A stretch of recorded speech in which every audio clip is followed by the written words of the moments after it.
Margaret Munnerlyn Mitchell, born on November 8, 1900 and died on August 16, 1949, she was an American novelist and journalist.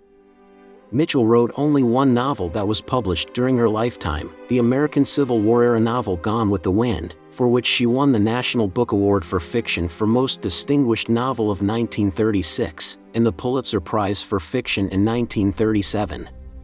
Long after her death, a collection of Mitchell's girlhood writings and a novella she wrote as a teenager, titled Lost Lacin, were published.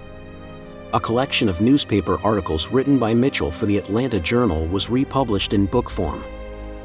Margaret Mitchell was a lifelong resident of Georgia. She was born in 1900 into a wealthy and politically prominent family. Her father, Eugene Muse Mitchell, was an attorney, and her mother, Mary Isabel Maybelle Stevens, was a suffragist and Catholic activist. She had two brothers, Russell Stevens Mitchell, who died in infancy in 1894, and Alexander Stevens Mitchell, born in 1896. Mitchell's family on her father's side were descendants of Thomas Mitchell, originally of Aberdeenshire, Scotland, who settled in Wilkes County, Georgia in 1777, and served in the American Revolutionary War. Thomas Mitchell was a surveyor by profession. He was on a surveying trip in Henry County, Georgia, at the home of John Lowe, about 6 miles from McDonough, Georgia, when he died in 1835 and is buried in that location. Thomas Mitchell's son, William Mitchell, born December 8, 1777, in Edgefield County, South Carolina, moved in 1834 to 1835 to a farm along the South River in the Flat Rock community in Georgia. William Mitchell died February 24, 1859, at the age of 81 and is buried in the family graveyard near Panola Mountain State Park. Margaret Mitchell's great-grandfather Isaac Green Mitchell moved to a farm along the Flat Shoals Road located in the Flat Rock community in 1839. For years later he sold this farm to Ira O. McDaniel and purchased a farm 3 miles farther down the road on the north side of the South River in DeKalb County, Georgia. Her grandfather, Russell Crawford Mitchell, of Atlanta, enlisted in the Confederate States Army on June 24, 1861, and served in Hood's Texas Brigade. He was severely wounded at the Battle of Sharpsburg, demoted for inefficiency, and detailed as a nurse in Atlanta. After the Civil War, he made a large fortune supplying lumber for the rapid rebuilding of Atlanta. Russell Mitchell had 13 children from 2 wives. The eldest was Eugene, who graduated from the University of Georgia Law School. Mitchell's maternal great-grandfather, Philip Fitzgerald, emigrated from Ireland and eventually settled on a slaveholding plantation, rural home, near Jonesboro, Georgia, where he had 1 son and 7 daughters with his wife, Eleanor McGahan, who was from an Irish Catholic family with ties to colonial Maryland. Mitchell's grandparents, married in 1863, were Annie Fitzgerald and John Stevens. He had also emigrated from Ireland and became a captain in the Confederate States Army. John Stevens was a prosperous real estate developer after the Civil War and one of the founders of the Gate City Street Railroad in 1881, a mule-drawn Atlanta trolley system. John and Annie Stevens had 12 children together. The 7th child was Maybelle Stevens, who married Eugene Mitchell. Maybelle Stevens had studied at the Bellevue Convent in Quebec and completed her education at the Atlanta Female Institute. The Atlanta Constitution reported that Maybelle Stevens and Eugene Mitchell were married at the Jackson Street mansion of the bride's parents on November 8, 1892. The Pulitzer Prize for Fiction is one of the 7 American Pulitzer Prizes that are annually awarded for letters, drama, and music. It recognizes distinguished fiction by an American author, preferably dealing with American life, published during the preceding calendar year. As the Pulitzer Prize for the novel awarded between 1918 and 1947, it was one of the original Pulitzers. The program was inaugurated in 1917 with 7 prizes, 4 of which were awarded that year. No novel prize was awarded in 1917, the first one having been granted in 1918. The name was changed to the Pulitzer Prize for Fiction in 1948, and eligibility was expanded to also include short stories, novellas, novelettes, and poetry, as well as novels. While the Great War carried on in Europe between 1914 and 1918, Margaret Mitchell attended Atlanta's Washington Seminary, now the Westminster Schools, a fashionable private girls' school with an enrollment of over 300 students. She was very active in the drama club.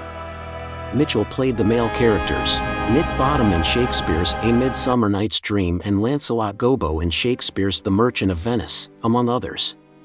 She wrote a play about snobbish college girls that she acted in as well. She also joined the literary club and had 2 stories published in the yearbook, Little Sister and Sergeant Terry. 10-year-old Peggy is the heroine in Little Sister. She hears her older sister being raped and shoots the rapist. Mitchell received encouragement from her English teacher, Mrs. Paisley, who recognized her writing talent. A demanding teacher, Paisley told her she had ability if she worked hard and would not be careless in constructing sentences. A sentence, she said, must be complete, concise, and coherent. Mitchell read the books of Thomas Dixon, Jr., and in 1916, when the silent film, The Birth of a Nation, was showing in Atlanta, she dramatized Dixon's The Traitor, a story of the fall of the Invisible Empire in 1907. As both playwright and actress, she took the role of Steve Hoyle. For the production, she made a Ku Klux Klan costume from a white crepe dress and wore a boy's wig. Note, Dixon rewrote The Traitor as the Black Hood in 1924 and Steve Hoyle was renamed George Wilkes. During her years at Washington Seminary, Mitchell's brother, Stevens, was away studying at Harvard College from 1915 to 1917, and he left in May 1917 to enlist in the Army, about a month after the U.S. declared war on Germany. He set sail for France in April 1918, participated in engagements in the Lagny and Marbosch sectors, then returned to Georgia in October as a training instructor. While Margaret and her mother were in New York in September 1918 preparing for Margaret to attend college, Stevens wired his father that he was safe after his ship had been torpedoed en route to New York from France. Stevens Mitchell thought college was the ruination of girls. However, Maybelle Mitchell placed a high value on education for women and she wanted her daughter's future accomplishments to come from using her mind. She saw education as Margaret's weapon and the key to survival. The classical college education she desired for her daughter was one that was on par with men's colleges, and this type of education was available only at northern schools. Her mother chose Smith College in Northampton, Massachusetts for Margaret because she considered it to be the best women's college in the United States. Upon graduating from Washington Seminary in June 1918, Mitchell fell in love with a Harvard graduate, a young Army lieutenant, Clifford West Henry, who was chief bayonet instructor at Camp Gordon from May 10 until the time he set sail for France on July 17. Henry was slightly effeminate, ineffectual, and rather effete-looking with homosexual tendencies, according to biographer N. Edwards. Before departing for France, he gave Mitchell an engagement ring. On September 14, while she was enrolled at Smith College, Henry was mortally wounded in action in France and died on October 17. As Henry waited in the Verdun trenches, shortly before being wounded, he composed a poem on a leaf torn from his field notebook, found later among his effects. The last stanza of Lieutenant Clifford W. Henry's poem follows. If out of luck at duty's call, in glorious action I should fall. At God's behest, may those I hold most dear and best know I have stood the acid test. Should I go west? Henry repeatedly advanced in front of the platoon he commanded, drawing machine gun fire so that the German nests could be located and wiped out by his men. Although wounded in the leg in this effort, his death was the result of shrapnel wounds from an air bomb dropped by a German plane. He was awarded the French Croix de Guerre avec Palme for his acts of heroism. From the President of the United States, the Commander-in-Chief of the United States Armed Forces, he was presented with the Distinguished Service Cross and an oak leaf cluster in lieu of a second Distinguished Service Cross. Clifford Henry was the great love of Margaret Mitchell's life, according to her brother, 68, in a letter to a friend, A.E.D., March 26, 1920, Mitchell wrote of Clifford that she had a memory of a love that had in it no trace of physical passion.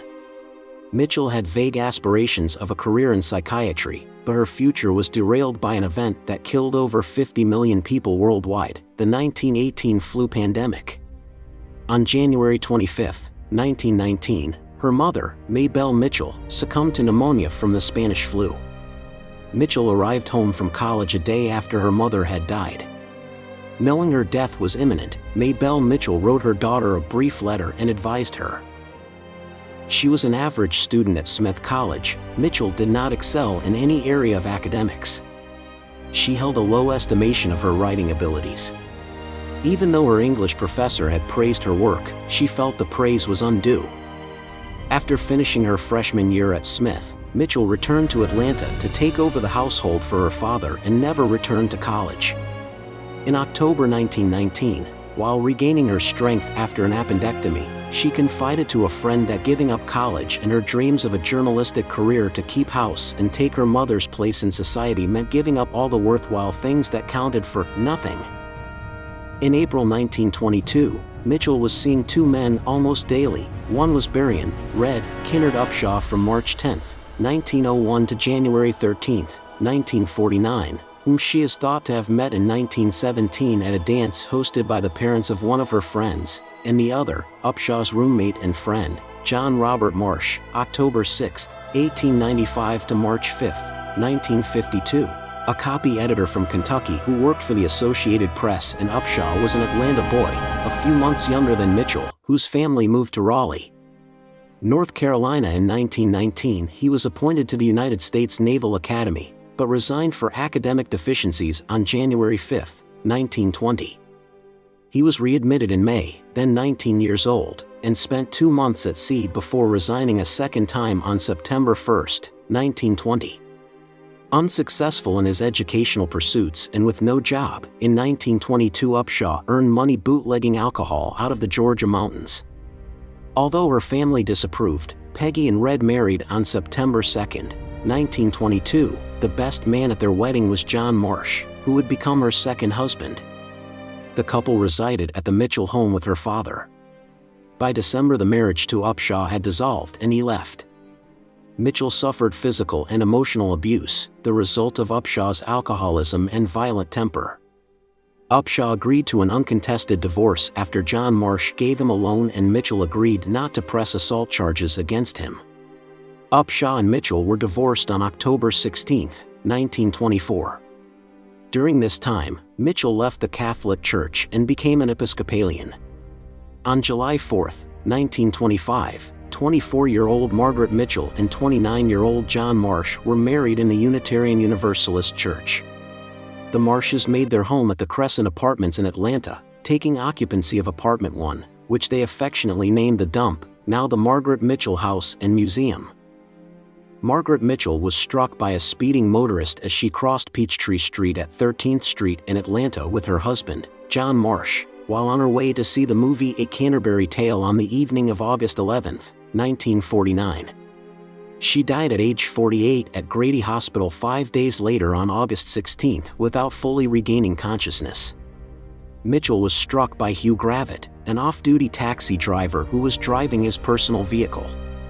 After the collision, Gravitt was arrested for drunken driving and released on a $5,450 bond until Mitchell's death.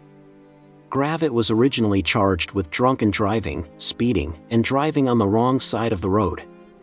He was convicted of involuntary manslaughter in November 1949 and sentenced to 18 months in jail. He served almost 11 months. Gravitt died in 1994 at the age of 74. Margaret Mitchell was buried at Oakland Cemetery, Georgia. When her husband John died in 1952, he was buried next to his wife. In 1978, Mitchell was inducted into the Georgia Newspaper Hall of Fame, followed by the Georgia Women of Achievement in 1994, and the Georgia Writers Hall of Fame in 2000. In 1994, Shannon Doherty starred in the television film A Burning Passion, The Margaret Mitchell Story, a fictionalized account of Mitchell's life directed by Larry Pierce. When Mitchell's nephew, Joseph Mitchell, died in 2011, he left 50% of trademark and literary rights of the Margaret Mitchell estate, as well as some personal belongings of Mitchell's, to the Archdiocese of Atlanta. Thank you for watching another episode of Honoring the Departed. Please remember to subscribe, like and comment. We will see you next time.